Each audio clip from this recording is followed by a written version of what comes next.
We have with us up here in the newsroom today Steve Newman, who I know is one of those and characteristic of those who rescued someone yesterday and managed to take him across the river to Liberty State Park in New Jersey. Mr. Newman, are you there? Yes, I am. Just please, if you wouldn't mind, you look a lot fresher today than I bet you did yesterday. That's for sure. Just tell us what happened, and if you can insert your own story as part of the overall picture of what was happening. Sure. Well, I was in a livery cab about 2 blocks south of the World Trade Centers when it was clear there was a fire in one of the towers, but everybody that was in the streets, of course, there was all the traffic had been stopped.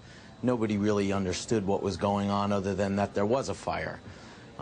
It was, shortly thereafter that the plane flew above and everyone heard it and saw it go right into the South Tower, where pretty much a lot of fear and terror started overcoming, and seas of people started flowing south down West Street. That's the point that I got out of the car and headed over towards the water, heading west. And as I was doing that and got to the west side of the street, I saw an individual coming down that was clearly, he was completely burned from head to toe, and all of his skin had come off his forearms and his face, and his hair was all gone, and looked a little disoriented. So he seemed to be on his cell phone, either talking to somebody or trying to reach somebody. And I asked him what happened. What was amazing about his story was that he was in the lobby of World Trade Center 1 when the first plane hit.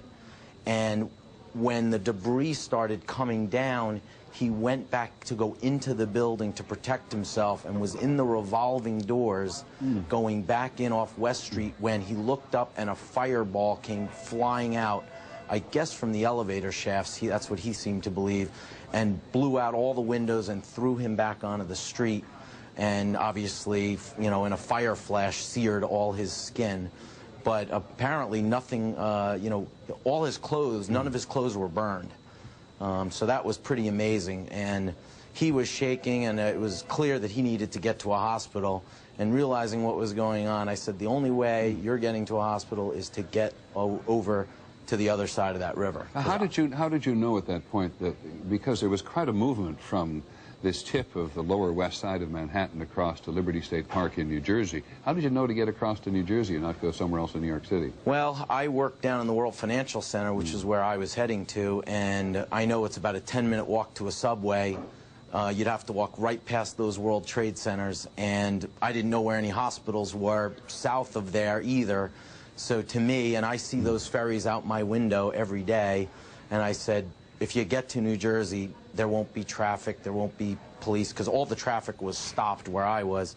That seemed to me to be the only way to get this guy to a hospital, and it was clear that he was going to be going in a shock soon, and so it just, was the most logical thing that appeared to me, that we had to get him over to one of those ferries. We saw a lot of ferry traffic on the Hudson River as it now spills down there into New York Harbor itself. And was there just simply a lot of movement of people going over and getting on ferries? Did ferries show up to help people? Well, that was somewhat interesting, because I felt like I was a salmon swimming upstream going against all the traffic which was going south, actually. And what was also very surreal is seeing all these people coming down crying, but no victims. The only victim I ever saw was this one individual. And the entire time I walked him all around the boat basin, sat at the ferry. There must have been several hundred, maybe 1,000 people waiting to get on the ferries. We cleared them out and were able to get Ken was his name, get him onto the ferry and across the river. So there were a lot of people there, but most people were heading south away from that whole area.